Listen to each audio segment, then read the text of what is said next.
Hello and welcome back to Rage Gaming and more Title Update 3 talk. With the first few weeks of Omega now underway, we can take a look at what's coming next in new content that's landing super shortly. We have both the Arch-Tempered Nu Udra Hunt and the Autumn Festival itself, Dreamspell, with its Halloween theme. Both dropping on the same day, October 22nd. So let's quickly cover the important things to think about going into this new content, and importantly what you can do to prepare, probably for that AT version of Nu Udra. So let's talk about Nu Udra in that Arch-Tempered form, which is hopefully going to be a lot more than it might first appear. They stated that it will require a hunter rank of 100 or higher to actually take on, which is a lot higher than the previous Arch-Tempered, by the way. We can also expect it being a 9-star. We know that, like the other ATs now, it'll be a permanent event quest instead of a timed one, but it's fair to say that people are hoping it lives up to the challenge increase that was Omega, certainly relative to the previous AT hunts. I'm not saying it has to be literally Omega level, but I do think it needs to be harder than the previous Arch-Tempered hunts to compare. If we're going to go forward with that concept in mind, then we should expect a much bigger health pool, much more damage per attack as usual, but with all the fire effects and the explosive pops that occur after attacks we're seeing, it looks pretty scary. We can also expect a new moveset entirely. Let's take a look at that and look at the clips in order. First, we have this short barrage of tentacle slams, like multiple slams down and a whip at the low level. These had blast explosions between each hit. So it's a short multi-attack combo with a wind-up warning that again has this explosive force double trigger of a damage after the initial hit. That would suggest then that, it could be one of those attack types where you counter the initial hit, then the explosion catches you out. I imagine then guarding that's going to require a lot of stamina, probably guard up 3 to actually work. Next we have this crazy wind-up where Nu Udra stands tall and then cleaves forward with multiple arms at once, closing a very respectable gap in a moment. This looks like it's going to really hurt because there's also the explosion effect after it, but that does look like it'll be easier to guard or single hit counter or evade at least by comparison, with it being like one hit. Next we have the brutal oil spew that comes out from the side of the head, which we normally see when you're being grabbed. The hunter rolls back to avoid that, only to have all that oil that's now under them be ignited in a pretty devastating looking explosion with nasty range to it. This is actually a cone area effect though, ahead of where it's initially placed. So I think running sideways, dodging sideways, getting around Nu Udra while that's being channeled is a good idea. And then hopefully it'll lead to a solid damage window because I expect Nu Udra's recovery frames to be long for that kind of attack. Next we jump into the game to take a look at the weaknesses and talk about that. Now obviously we know water is going to be your best element against this fire monster, no brainer. But we also know that the head and mouth, specifically the mouth, being the best target overall. You need to be careful with that though, because naturally for that you have to press into the monster right up close as melee, which will put you tightly between its two main middle tentacles. This does result in you being hip checked by different moves, maybe not even meant for you. So I do think this is a monster that's great for farming counters, offset specifically, especially after Omega being so bad for that. And of course, perfect evades, it's all going to be really important if you're going to try stick to the head and the mouth. You got to create those windows and not let Nu Udra do what it wants. The other end of this, of course, is the fact that it's Nu Udra. All those arms you can actually go ahead and cut off. This will mess with Nu Udra's reach and is a way to manage the fight. But on the other hand, you will lose access to the sensor that appears on the end of a tentacle that glows and faces the target it's about to attack, which can actually help you track that attack better than if you cut it off. Plus, with the idea of wound resistance as we'll mention, I think that it'll be a harder hit to get through the tentacle and actually cut it off, making that more unlikely anyway.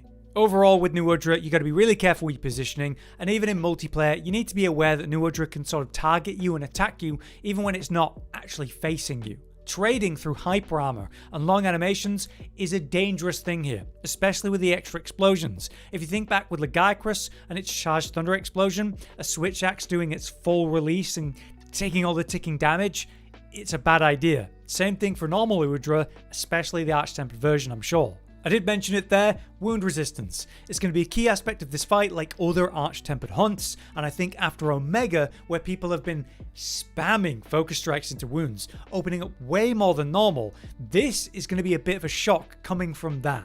So be ready to expect a lot less wounds as part of the gameplay. But it's still tempered, you should have those good blue scar spots to force them, so that'll be a worthy thing to focus. Oh yeah, and unlike Raidao and Duna, who were vulnerable to flashbots and that really helped the fight, Nu Udra is completely immune, so good luck. Some quickfire tips to think about before we get into it. If for some reason you haven't fully upgraded the main armor set you're using for say dealing with Omega, you're crazy. If all your gear isn't fully upgraded, you need to be working on that as a priority. I think a lot of people will have this after Omega, but you know, with the festival coming up, it'll be easier than ever. Something that you want to consider as well with this fight, if it's going to be a lot harder than other Arch-Tempered if it ends up that way, is a set that isn't all about max effective output, but instead a specific set for dealing with that target. So like with Omega, I've had plenty of sets for different weapons for that purpose, with a bit more defense, you know, Divine Blessing, dropping Constitution for that. But obviously, fire resistance is going to be a big deal. It really does help against normal Nu Udra, but against Arch-Tempered with those explosions, I think it'll be a big deal and worth considering. Maybe even 2 pieces of Zoshir for the healing could be worth it. Honestly, having a special set for 4 piece of Bale is also something I think will be great in this fight. Obviously it provides resentment, and with all the fire ticking going on, I think we'll have real red recoverable health a lot of the time. You combine that with the 4 piece of the set, and you'll have the Blackest Night shield, which will be really potent for survivability as a counter, an actual lifesaver against scary new moves, and the big healing potential after you use it. We even saw top runners using 4 piece Bale for those reasons against Omega, so why not think about it for Nu Udra? Now a quick word on the Arch-Tempered version of Nu Udra and the new equipment, the Gamma set. Taking a look at it, we have a much cooler look to it. Instead of just one tone of black, we have a lot of purple and red as a combo. I think this looks fantastic. The palico looks great too. You have the darker sort of overside and then the underside being the bright red. Looks cool. But let's bounce over to the current set and take a look at the skills that are involved. We can see Resentment, Counter-Strike, Speed Eating, Burst, and Windproof. Specifically, you get 2 levels of Resentment and 1 Counter-Strike on the helm with the alpha version here. You have the waist with 2 levels there, and then the boots are the ones that come with Burst. There is potential here, because it's going to be Gamma pieces in a different setup. We often see 2 pieces of Gamma Ray, and then the 1 Gamma Duna with the legs in particular. So, with it being more of that Gamma set, it does open up new avenues for that. It just depends on the slots and what they provide. Looking at the set bonus, we see that it provides us with Bad Blood 1 and 2 for a 2 or 4 piece. This increases the damage that you have while Resentment is going, further increased at level 2. So obviously it doesn't work unless Resentment is going. So the set actually goes hand in hand with the concepts of the Bale set, which has been shown to be very relevant in Omega and harder fights. Maybe we could combine the 2 into something new. Maybe you could end up with 2 piece of Bale, then 2 of the Nu Udra Gamma set, and then 1 piece of Duna for the legs.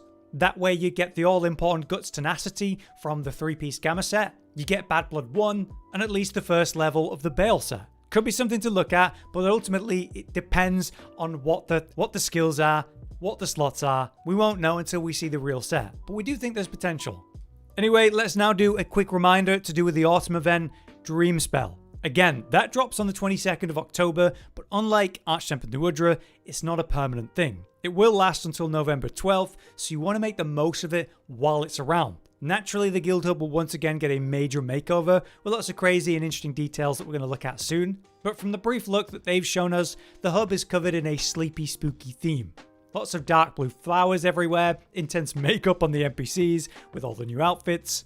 You got the creepy doll versions of the Palico, who are like puppets with strings attached. We see the return of the familiar classic Halloween themed pumpkin armor set, the cute ghost Palico plushie pendant there. There's also the Palico pumpkin ghost outfit, and some cool new camp gear. Things we didn't see in that trailer would be things like probably a new Diva song, the new barrel balling with themed bombs, that kind of thing, and also the new armor set. Because we've had the returning ones, like the Spring Blossom Originals, and then the new Spring Blossom set, which is incredible. So we could expect a new Halloween set we've not been shown yet, alongside other new cosmetics and such. With this will be a pile of new event quests, which will be very rewarding for specifically currency, cooking ingredients, and importantly, armor spheres, which obviously we really want. But you know, with them making event quests permanent, that value isn't as potent as it was before. You now have reliable targets for these things. Maybe with that context, they'll have pushed these rewards further, I certainly hope so, because people need money in armor spheres more than ever after Omega. So hopefully they've considered that context and upped the numbers. but it should be a great time for farming stuff either way. Ultimately, the seasonal events are always nice to see, and I often miss them when they're gone. But yeah, that does it for my overview of the upcoming stuff of Arch-Tempered Nu Udra, and of course, the autumn event. We'll be covering it all as it does drop super soon, and if it means meta updates, we'll be back with more build updates for you too. Until then, I've been Hollow, you've been you, and thanks for watching. Josh, Cotton, and Hollow with the videos, dropping the humor like a hammer on your tippy toes, bringing entertainment on a daily arrangement to take our insanity and turn it into entertainment. Yes, I said entertainment twice, to reiterate that it is nice to look into your faces on a mostly daily basis when you let us in your homes to make the whole world a stage. Goodbye.